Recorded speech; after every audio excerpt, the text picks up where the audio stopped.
Hi, welcome to our tutorial today for Pipelet Patterns. I'm Brenda Bailey.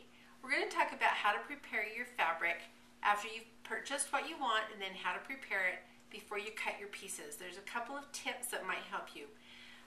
Here's a piece that I bought and I'm going to use it, and I pressed it because it was kind of wrinkly. It was at the end of the bolt, so it had lots of wrinkles.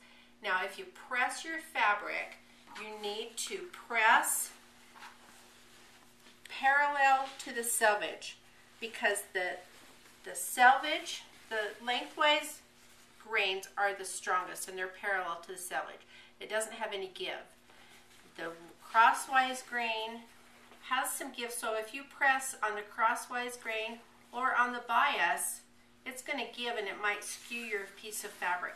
So when you're pressing your fabric, always press parallel to the selvage. So you'd be pressing this way, and then it will keep your fabric the same shape. Now there's a discrepancy out in the quilting world. Should you pre-wash your fabric? Should you not? Some do pre-wash everything, some don't pre-wash anything.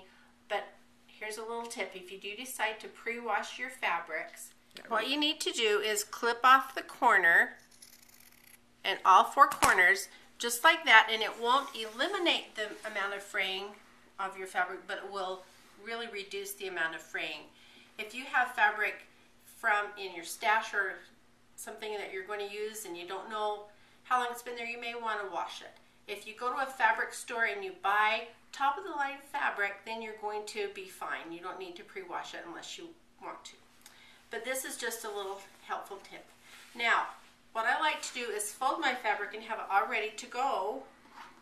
So I'm going to take this fabric and this is only a yard piece, so I can do this with my yard piece. I'm going to line it up so that the selvage edges are even. Can you see now they're not quite, but I'm going to just line it up until the selvage edges are even. Don't worry about the top and the bottom, worry about the selvage. If you have a bigger piece of fabric, you're going to want to lay it on the ground and lay it out so that it's even. If you have your selvage is even and you have kind of a little bump or a ripple down at the fold side, then you need to move it over. Don't line up your cut edges, line up your selvage edges. And then you lay it out even and then fold the selvage edge over to the fold. And then I'm going to just fold this over and fold it over and fold it over, and then it's ready to go on the shelf or in my pile ready to cut. Then when I cut, I don't need to undo my whole piece of fabric. I can just use this much to cut what I need. So that's just a little tip on your fabric preparation, and then you'll be ready to sew.